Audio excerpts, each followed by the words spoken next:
કદમ જેના અસ્થિર હોય તેને રસ્તો જડતો નથી ને અડગ મનના માનવીને હિમાલય પણ નડતો નથી.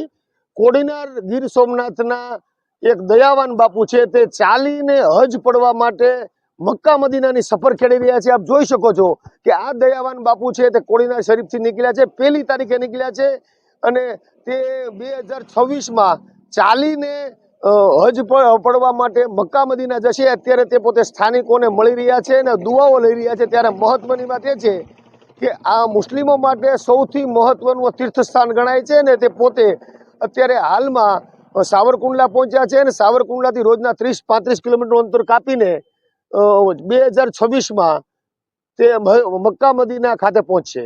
મારું નામ રફાઈ મોહમ્મદ અલી ઉર્ફે દયાવાન છે અને ગુજરાત ગીર સોમનાથ કોડીનારમાં રહું છું. અને 1986માં આ મેં નિર્ધારિત કરેલું કે જ્યારે જાઉં ત્યારે હું ચાલીને હજ કરવા જઈશ. એમ તો હું શિપમાં જતો હતો એટલે એડન સુધી પણ જઈ આવ્યો છું, ફ્રીમાં પણ જઈ શકું. All country international identity card છે મારી પાસે. પણ ઈચ્છા એક જ છે કે ચાલીને જાઉં, જે સમયે જાઉં તમે. તો મેં આગલા વર્ષે મારી માને ઉમરા કરાવી.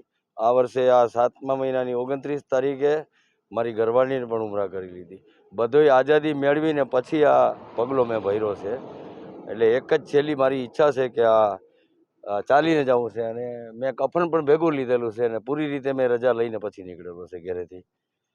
કેટલા દિવસ થશે મને હમણાં હું ગરીબ નવાજનો ઉરસ કરી એટલે 1/1/2025 શરૂ થશે. 2026નો હજ કરવાનો છે મારે.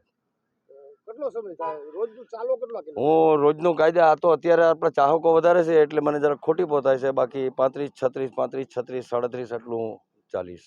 મહિનામાં કમસે કમ 1000 કિલોમીટર ચાલું, રેગ્યુલર ચાલવું. એટલે કેટલા કિલોમીટરનું અંતર થાય?